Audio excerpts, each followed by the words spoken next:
most original talk radio station anywhere. We are LA Talk Radio at latalkradio.com.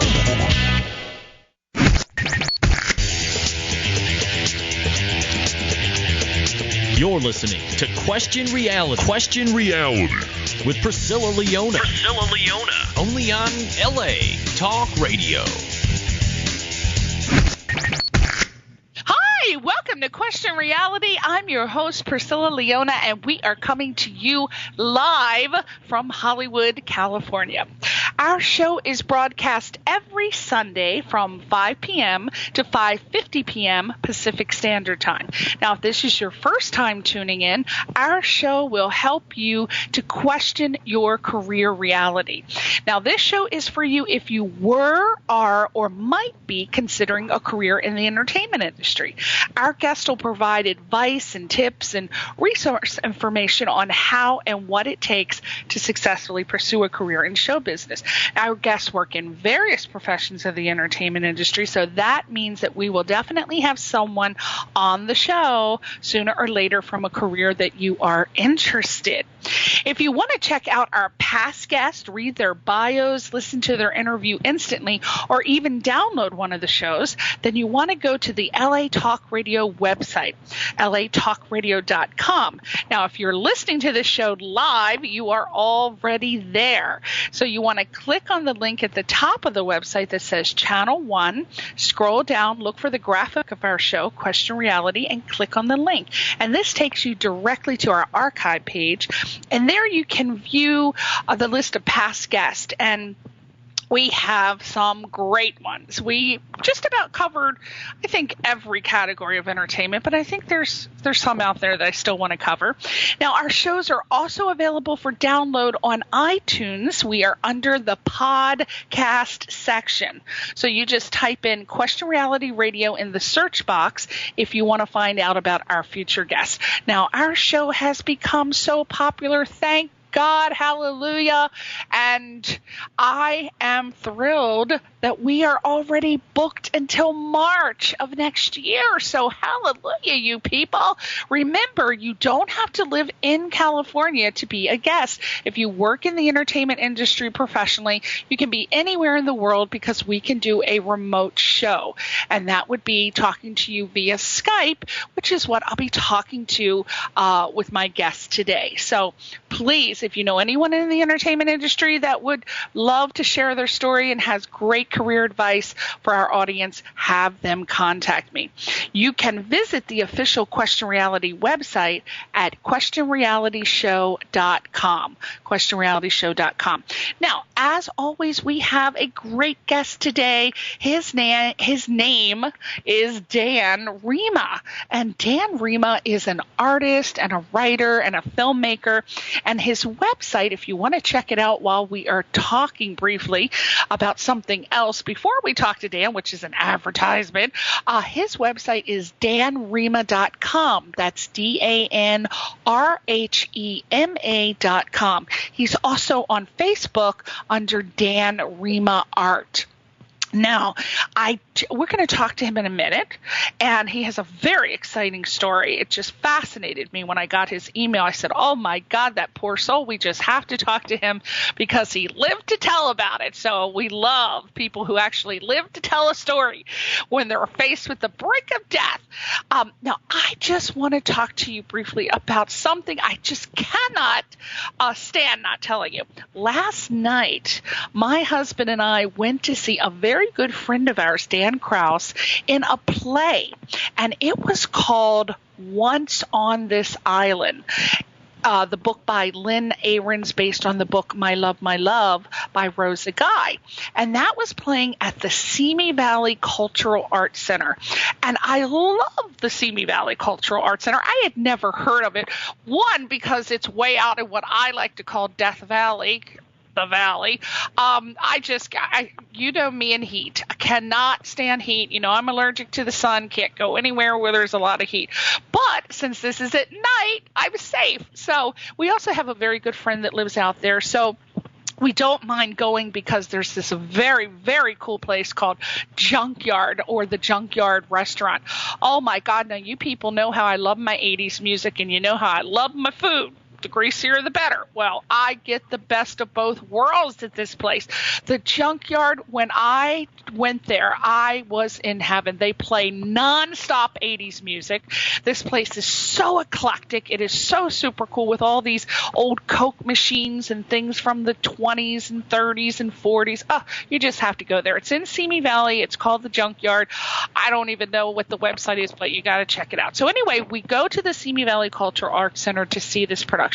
Now, to be quite honest, I had never heard of Once on This Island, but we go to support our friends who are actors and artists. So we go there. My husband dreads going to plays. Oh, my God, he would rather you give him acupuncture than to go to a play. But he goes reluctantly to support me. So we were blown away by this production. Oh, my God. Now, unfortunately, today was the last day, and they already had their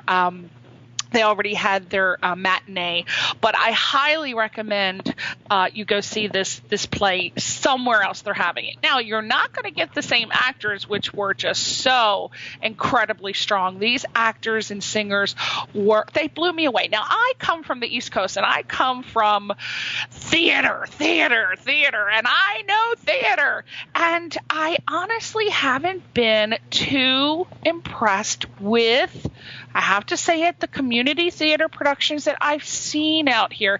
And Albert says, oh, you're so critical and judgmental of it. I mean, they did okay. I said, no. You have to see a real actor who's in the present, in the moment, not waiting to say their lines, which unfortunately we do see a lot of. However, I was so impressed with this cast, everybody, but I've got to put a huge spotlight and an alert on this one absolutely phenomenal actress. Her name was Nicole Brendo, and she played the role of Timoon. And I can guarantee you right now, she is going to be a huge star. So I really hope that somebody checks her out, tries to find her, and just puts her in the right position, because she is brilliant, so talented. I highly, highly recommend anyone who's listening out there in the entertainment business, if you want a great singer and a strong actress, you got to check this girl out, Nicole Brendo. Now, unfortunately, I only briefly met her, and I don't have any of her details like a website or Facebook or anything like that, but I do plan to contact her later on this week, because I am going to introduce her to producer on Broadway, which is a friend of mine. So I will get that information, and I will be mentioning it most likely on my next show. So again, maybe you can Google her, Nicole Brendo, Filipino actress, just recently transported from the Philippines. And I tell you, not only are they just phenomenal, talented people, singing wise, but this girl is surely representative of the acting skills involved in the Filipino community. So check her out, Nicole Brendo. Go, go, go. Huge star coming up. I totally see her in Miss Saigon. All right, now we are going back to why we are here today, and that is to celebrate and announce and find out about Mr. Dan Rhema. Now, again, I said he's an artist and writer, and he's a filmmaker, and he lives in historic old Louisville, Kentucky. Louisville, Kentucky. That just sounds really nice, rolling off the tongue. I don't know. I think of Kentucky Fried Chicken when I see that. Then again, his art has been exhibited nationally in solo and group shows for the past 15 years. And Dan's picture books include The Day the Animals Lost Their True Colors. Oh, that sounds so sad. And he was a 2002 IPPY Awards finalist. He also wrote One Tiny Twig. All these titles are just, I'm getting a tear here. And Bluegrass Breeze. Now that sounds like a country song, but we're going to find out what it's about. His most recent book, which is what I was just blown away by, is I Close My Eyes to See, the Dan Rhema story as told by Kevin Wilson. And what this does is document Dan's transformation into an artist after surviving a deadly combination of 3 different strains of dengue fever. Who the hell? I've never known anyone to get dengue fever. I was thinking, what the hell? Wait a minute, what's dengue fever? I had to look it up. Now, a documentary about Dan's story is scheduled for completion in 2012, so that is very exciting for him, I'm sure. And also, he's had other short films, and they include The Little Sex Shop of Horrors. Now, that's a cute title. And On the Other Hand, his first graphic novel based on his original zombie story, Les Mystères, will be available in spring of 2012, and he's shopping it around to be a screenplay. So that is exciting. We're going to find out about that. So without further ado, let's see if he hasn't fallen asleep yet during all of my talking. Mr. Dan Rhema, are you there today? I certainly am. How are you, Priscilla? I am fantastic. My goodness. Well, I tell you, we want to welcome you to the show and thank you so much for sharing your story with us. I am so sure you're going to be such an inspiration to so many listeners today. I always start the show out with asking a question because a lot of people want to know what the journey was like for individuals. And so I start with this question. As a child, what did little Dan Rhema want to be? What did you want to do when you grew up? Well, see, that's an interesting thing for me is because when I had the fevers from the 3 different strains of dengue, I lost most of my long-term memory. Ooh. And so I got to start out fresh I got to start out as basically a child again after I got out of the hospital. But I think my degree was in geology, so I always had a science bent, and I believe I probably just always wanted to be a geologist and work in the geology field. But that changed, in the click of a finger. Absolutely. Now, let's talk about you getting dengue fever. I tell you, as I said earlier, when I first heard that you got dengue fever, honestly, the first thing I thought of went through my mind was an episode of Tarzan that I saw as a child. I was like, what the hell's dengue fever? What? I know that sounds familiar. I had to actually stop and think about that statement for a moment. And then I said, well, hell with this. I got to look it up. So then I looked it up. And when I found out that it was transmitted by those god-awful mosquitoes, which I hate more than a cockroach and more than my biggest arch enemy, the snake, I was really shaken because they are absolutely everywhere at night in most states, I think. So tell us where and how you were afflicted with this disease and how it led to the book, I Closed My Eyes to See. Well, my wife and I, we did international development work. So we had lived in Africa, we lived in South America, and at the time I got sick, we were living in Mexico. And my youngest daughter came down with the fever first, or actually my middle daughter. And it starts out with, bloody nightmares. You have these hallucinations. And then, when the fever spikes, you break out into a rash and you just become delusional. And the other name for dengue fever, it's called breakbone fever, because when you are in the midst of the fever, you literally feel as if your bones are breaking. And so, when Susan, my wife Susan and I, we drove out of Mexico, and whoever wasn't hallucinating was doing the driving. So we swapped back and forth, and we got across the border into Texas, and then I took a turn for the worse, and she put me in a cab and sent me to the airport to fly to the CDC-related hospitals in Atlanta. And there I, had the 3 strains came to its conclusion, and I ended up with a thing called meningoencephalitis and had a near-death experience. And then came out of the hospital as an artist and a writer. Wow. So you had a totally different mindset. You were a totally different person. You get this fever. You have a near-death experience. When you say near-death, did you die and come back, or? Yeah, I was at one point. Like I explained that your bones feel like they're breaking. So at one point, I'm hallucinating, and I think this person on my left-hand side is hitting me with a hammer, and I'm yelling, "I don't know anything. I don't know what you want." And then I think the person on the right-hand side side is skinning me alive. And later I found out the woman on the left was a nurse who was trying to put an IV in me, and the person on the right was just rubbing my hand, trying to calm me down from the reaction I was having to the other nurse. And then in just a flash, I was up in the corner of the room when they had rolled me over to do a spinal. They stuck the needle in me. I was in the corner of the room, in the ceiling, looking down on my back. And when they pulled the needle out, I shot into my body and out the other side, and I was just floating away in the dark. Oh, you were floating away. So what did they say had happened to you when you were floating away? Did they say your heart had stopped? Well, they thought I died. I mean, because the doctor that was treating us was a doctor we had known for years because of our work internationally, and she said all she was thinking of was, I've got to call Susan and tell her Dan has died, and then for me, everything was very chaotic and painful on one side. Once I shot out to the other side and I was floating away, everything was just very calm, very peaceful. And as I was floating away, I heard a voice, this disembodied voice that said, "Do you understand you're dying now?" And I had the option, I felt, whether just to keep floating away and die or to come back. And Susan and our daughters were still in Texas, and it just didn't seem right to me at that moment to die.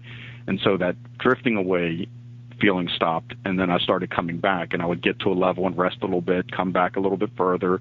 Then I got to where I could hear things again. Then I could see some lights, and then I regained consciousness. And everybody's running around, and they're asking me, do you know what your name is? Do you know where you're at? Do you know who the president is? And I couldn't even get my mouth to work at that point. And but I ended up coming back. But that whatever happened to my brain from that fever, and whatever happened combined with that near-death experience, I came back out of this with like my brain on fire with visual images. Wow. So you didn't see a light at the end of the tunnel or angels or anything like that? It was black, you said? It was just black and peaceful. Black, so it was just very calming, very, very nice. It felt very wonderful. But I'm thinking, how long would you like to be in the blackness, feeling peaceful? Do you think that's something that you would want to do for a long time? Do you think that you would be aware of you doing it a long time? Because I would want to see like some angels around or some harps or some I think I was really grateful to get away from the two women torturing me. No, I'm comfortable in the dark. As a geologist, I used to do a lot of caving, and we would just get in the middle of these caves, and everyone would just turn their lights out, and you just lie there and just listen to the drips. And so for me, that was never a negative thing. But I don't know what would have happened beyond that. I mean, do you think that might have been a memory that came back because that was a very peaceful time for you when you go in the caves and it's pitch black? Do you think that might have been just a memory, or do you really think that you were being transported and it was just black? It's been really difficult for me for that because one of the quirky things is, coming from the science background, my wife, who is very metaphysical, and, I was always the skeptic of everything. And then here I am, having this incredible metaphysical experience. And even part of my brain understood that this is a very odd kind of a experience. This voice is talking to me. And so, one of the things I decided early on when I came out of the experience is that, I was okay with the mystery, with not knowing, what exactly was happening to me, and partly because cognitively my brain was pretty fried, so I didn't have a huge amount of choice. But I just kind of, I tell people the story, I tell them what happened to me, but I don't feel comfortable with like assigning like a religious connotation to it or anything beyond that, because it just always scared me how easy it would be to tell people this stuff. Yeah, because you don't want to think you're a nut or something, which a lot of people, how people are. But sure. Yeah, I guess it's open to interpretation. If you want to believe, you want to believe. If you don't, you don't. I mean, it's what happened to you. It's your personal story. Whatever you feel happened, that's your belief. So when you were recovering, what were some of your thoughts? Because were you, prior to this happening, had you any aspirations to be a filmmaker or an artist or a writer? Did you do any of this, and this was a continuation to a more extensive amount of time devoted to it, or did you not even write or think of anything in the artistic world because you were more? Yeah, no, this was not a part of my life. I mean, I grew up in the projects in Baltimore City, and so, being an artist or filmmaking, that's not something that, would have been in even my process of thinking, that I couldn't even comprehend something like that. And the way I describe it is, it wasn't even something I decided to do afterwards. It was a compulsion. The compulsion was there to make art. I had to make art. And, I had never, done this before. And so I had to come up,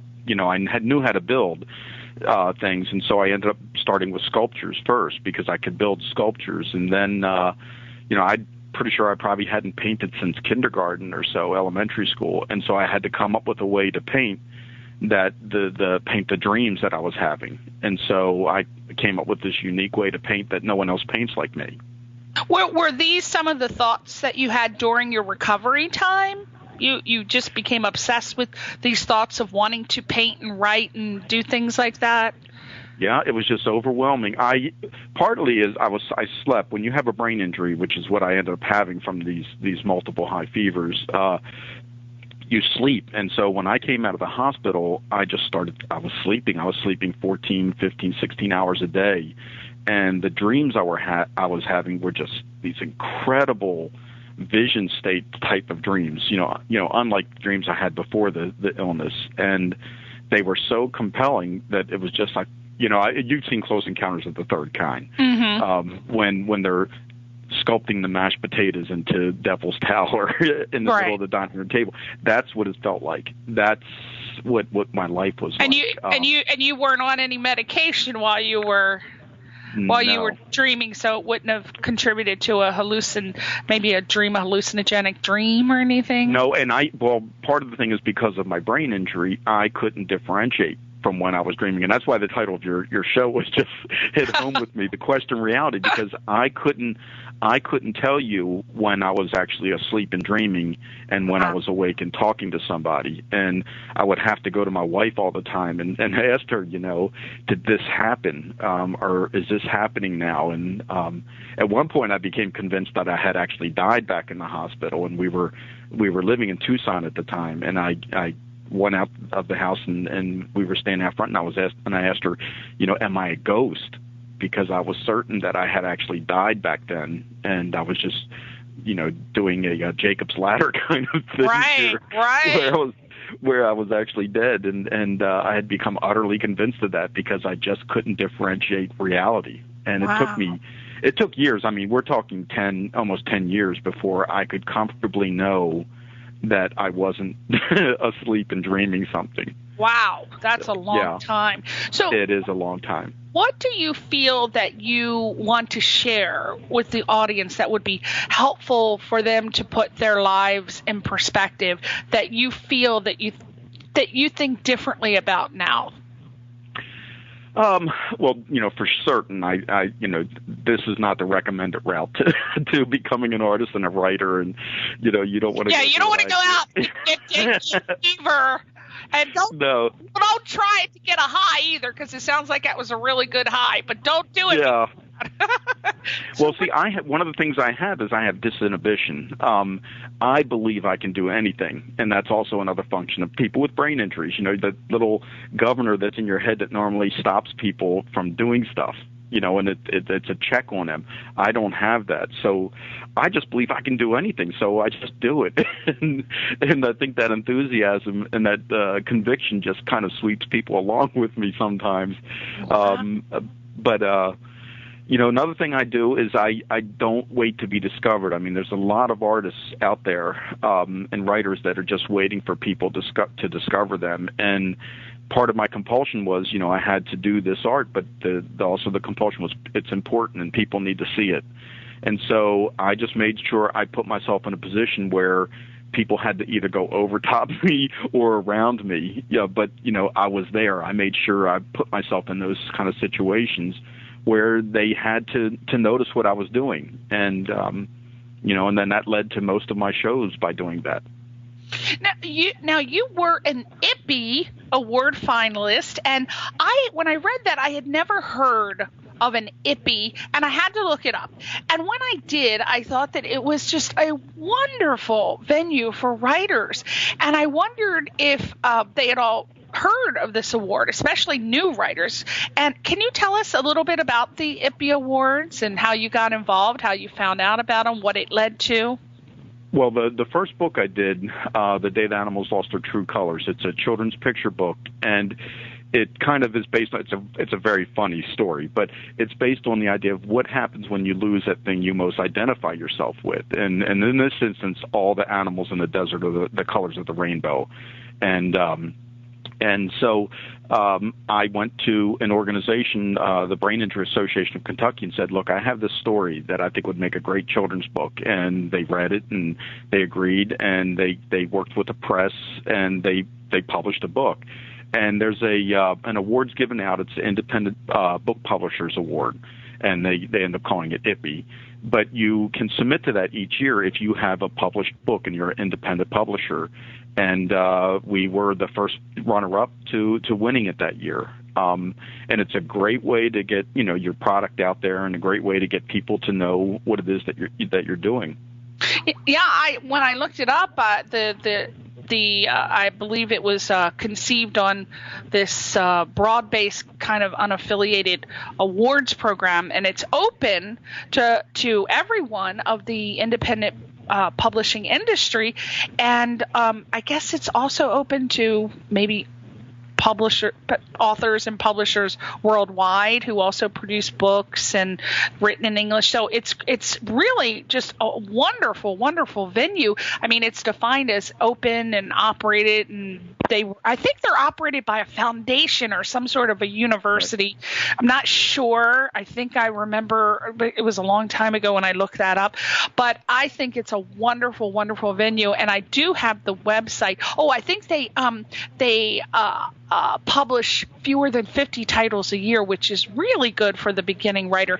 So getting writers, independentpublisher.com, independentpublisher.com. Check that out, because as you submitted, and look what happened to you. You ended up being a finalist for the IPPY Award. Exactly. I think that's a great little thing for your resume. So, well, and I'd suggest, just as a follow-up to that, when people are writing or doing art, or even as an actor, making yourself available to nonprofits, because that's one of the things I do. Is I'm a media consultant for nonprofits, and we do a lot of PSAs that we can't pay people for, but it's a nice thing to put on a resume, and they get played all the time.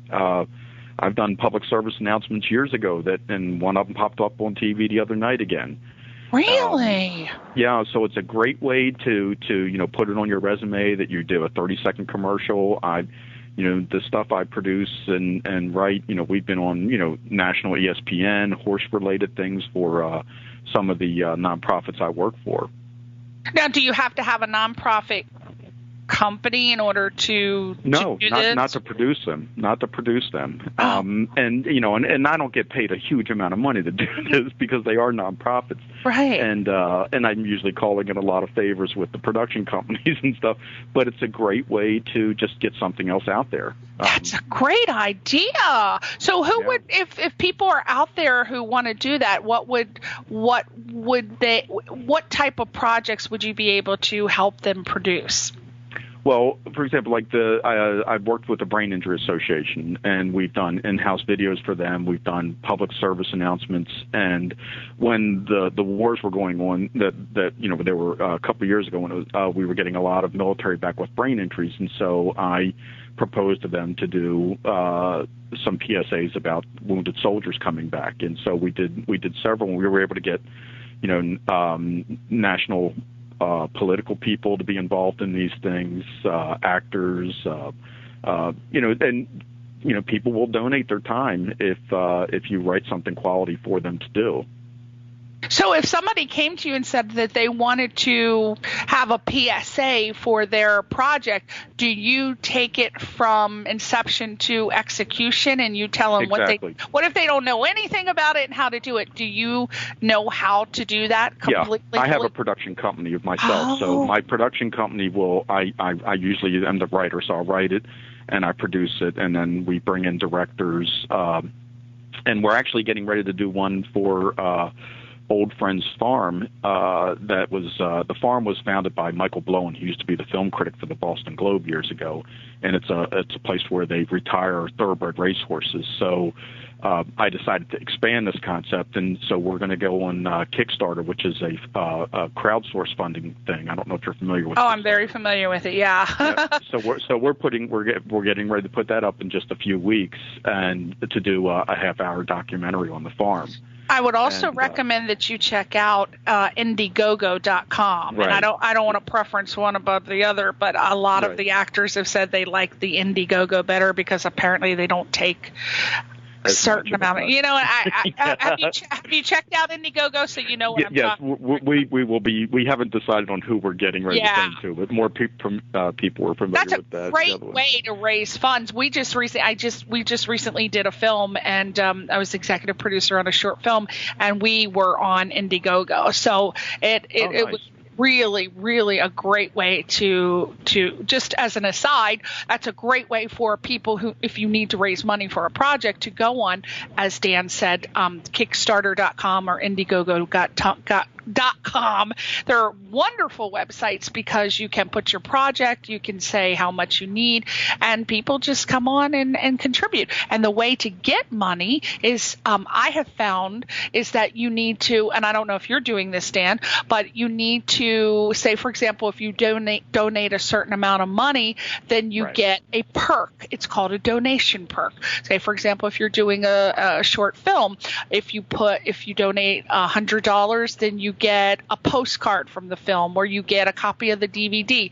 If you do 500 or 1,000, then of course you get invited to the premiere, or you could have a walk on roll, so you definitely want to do a donation perks when you put the projects to raise money. You want to put perks. That's how you're going to get a lot of people to donate money. So there you go. Do you do that, Dan Rhema? Do you put donation perks on your website? Absolutely. Yeah. We're defining those right now, trying to figure out exactly which ones for which level, and we've got some great ones, and good. Well, make sure you send me an email so I can donate to and support Dan Rhema's projects.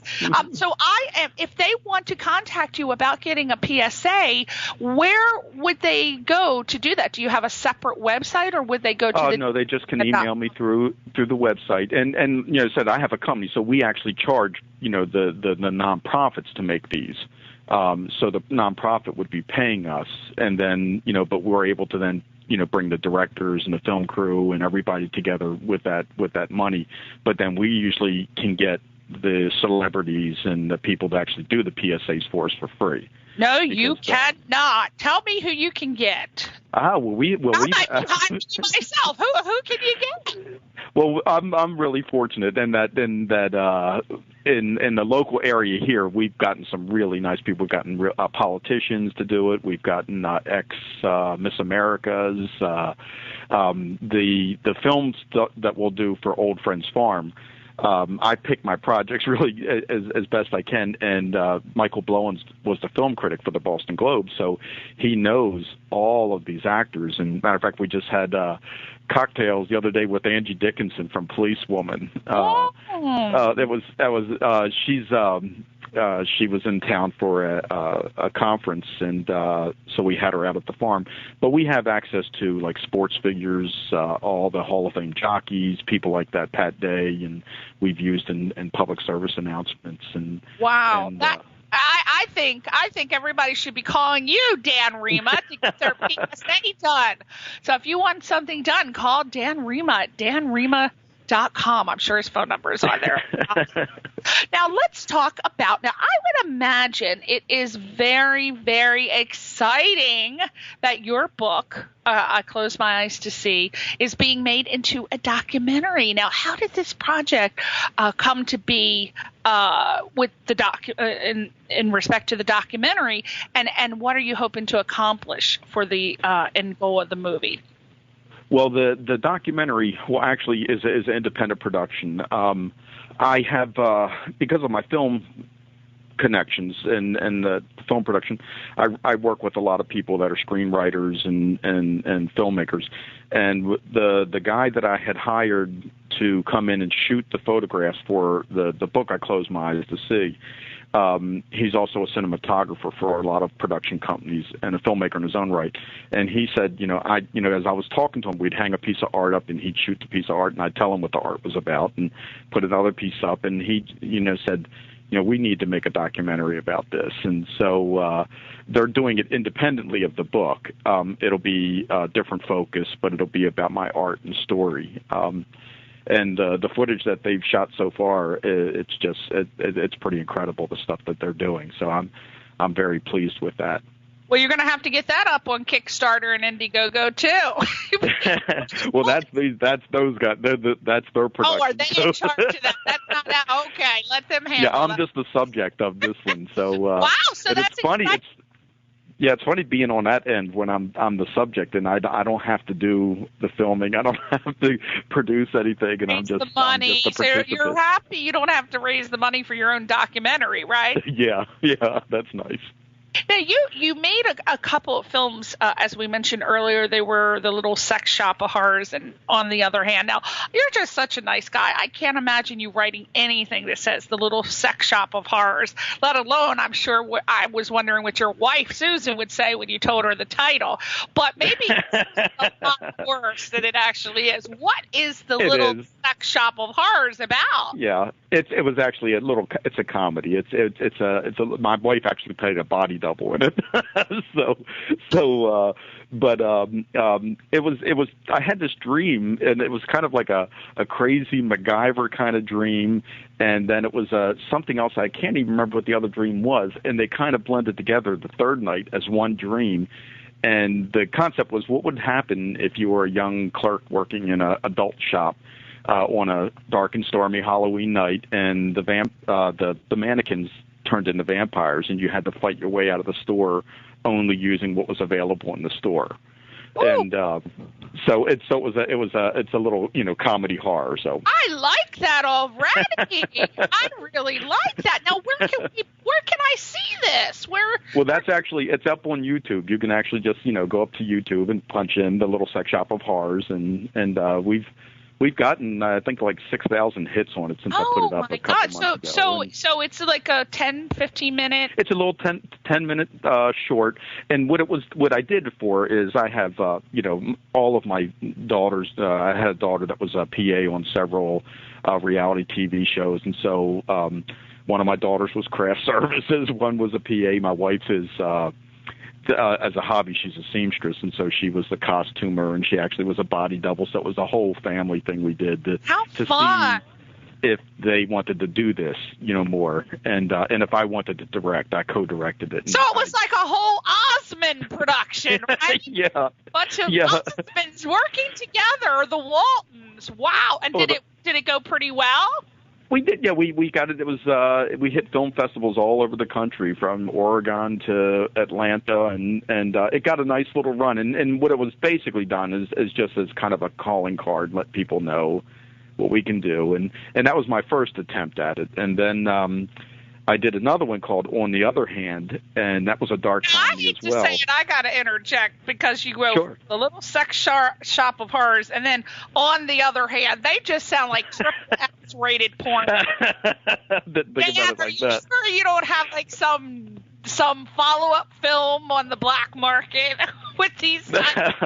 Actually, what I'd love to do is I really want to turn The Little Sex Shop of Horrors into a musical. So that's kind of maybe a couple projects away, but that's I sat down and tried to plot that out, but I've not done musicals, but it's still there. That's I just want to reference that, because you remember the girl I mentioned earlier, the right.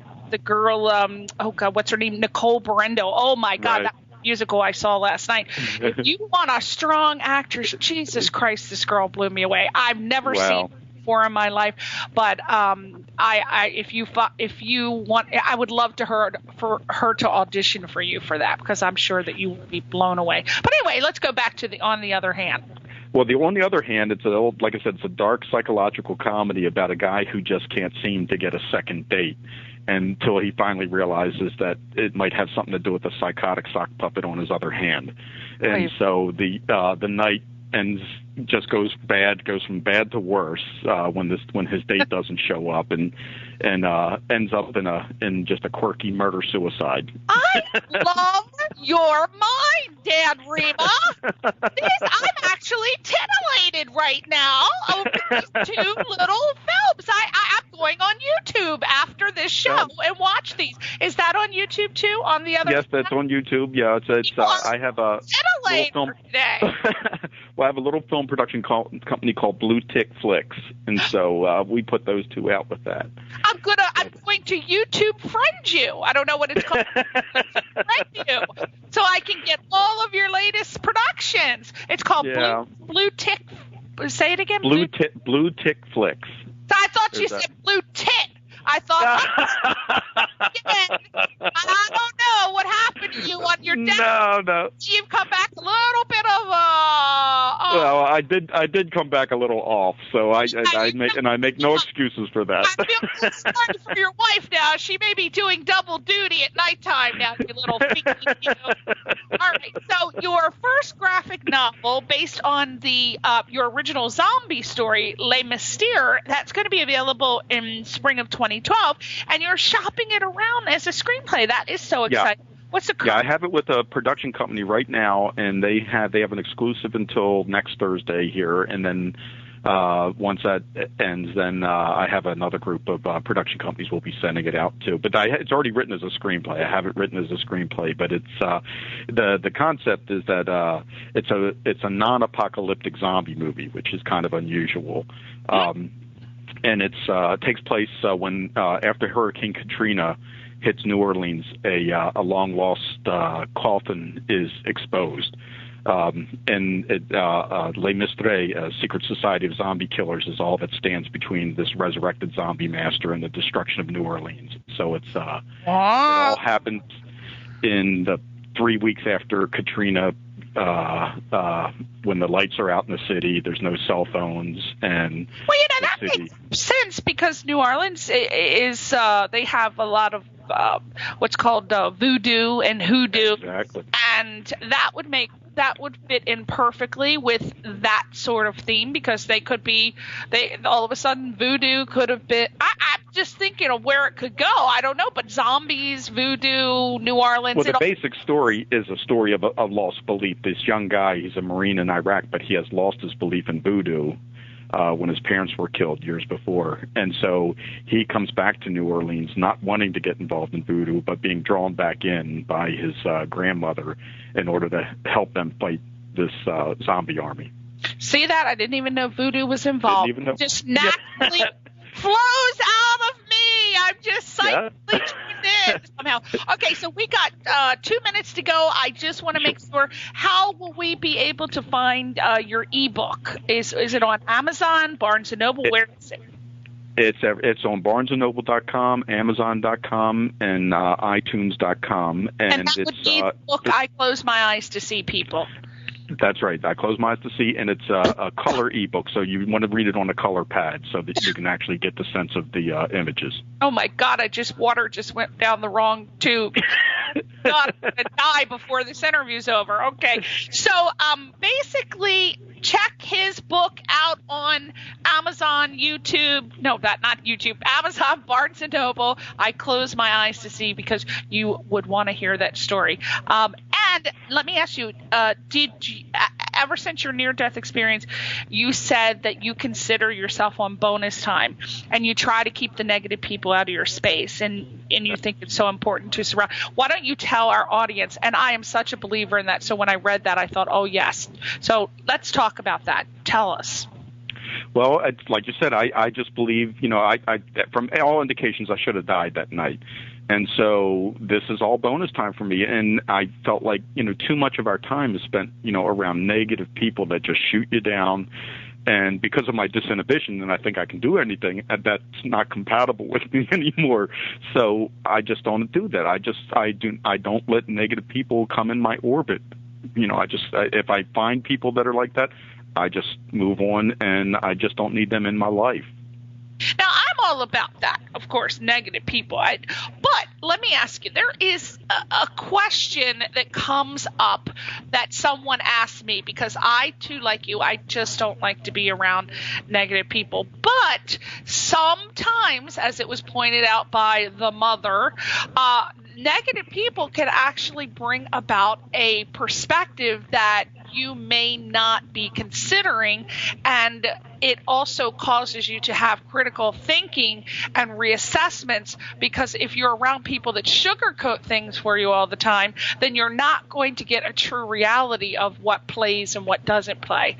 How do you feel about that? Well, I think we're talking about a different kind of negativity. The negative people that I feel, there's people that I'm around and they feel like they're sucking the energy out of you. Oh, I know. They just it just feels like there's unresolved something or another going on, but they just almost seethe, and they're not happy people. Yeah. And sure, I might miss out on some critical thinking, but with me, what happened to me, I just have this faucet that it was turned on in my brain, and so I don't have to, I just got so many things coming through me that, I just don't like being around it. The trade-off for me is, I can't deal with people like that. So I just have to.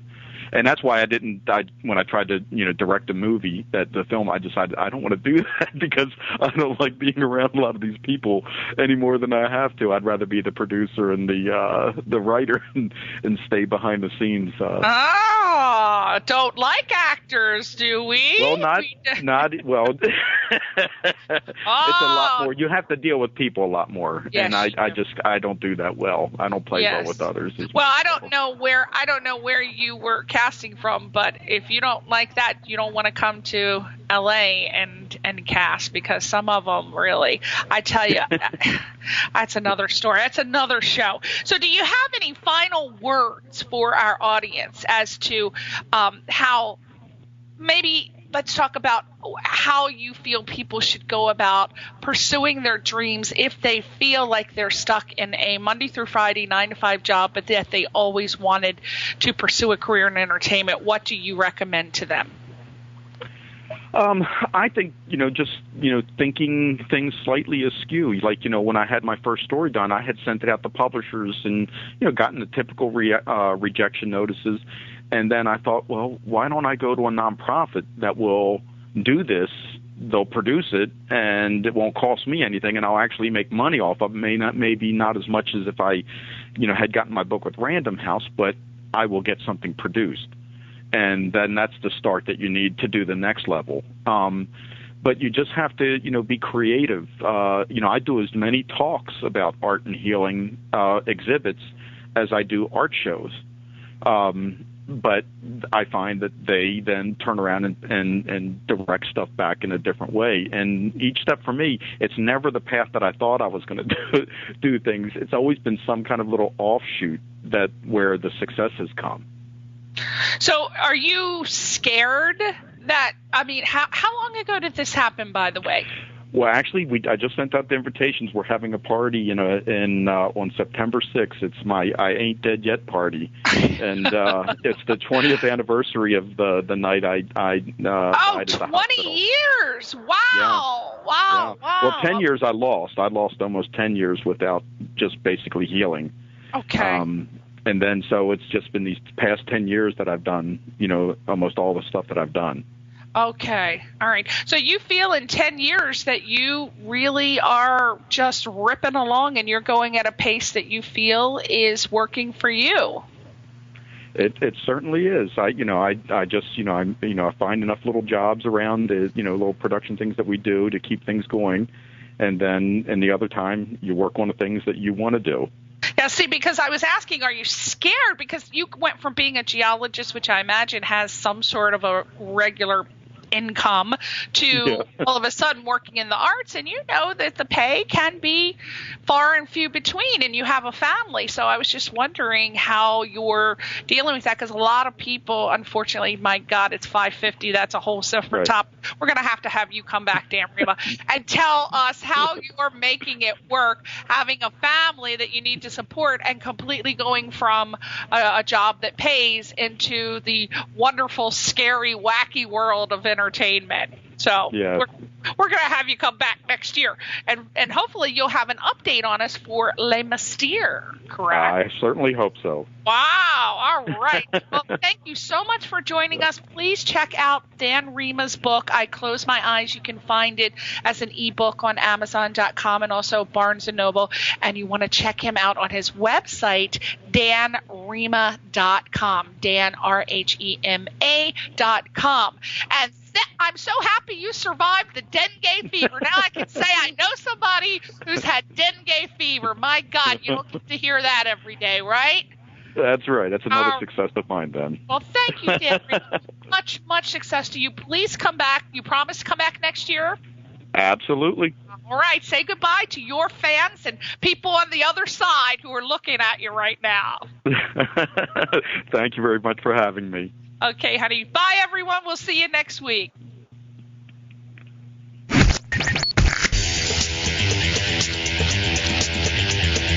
You're listening to Question Reality. Question Reality with Priscilla Leona. Only on LA Talk Radio.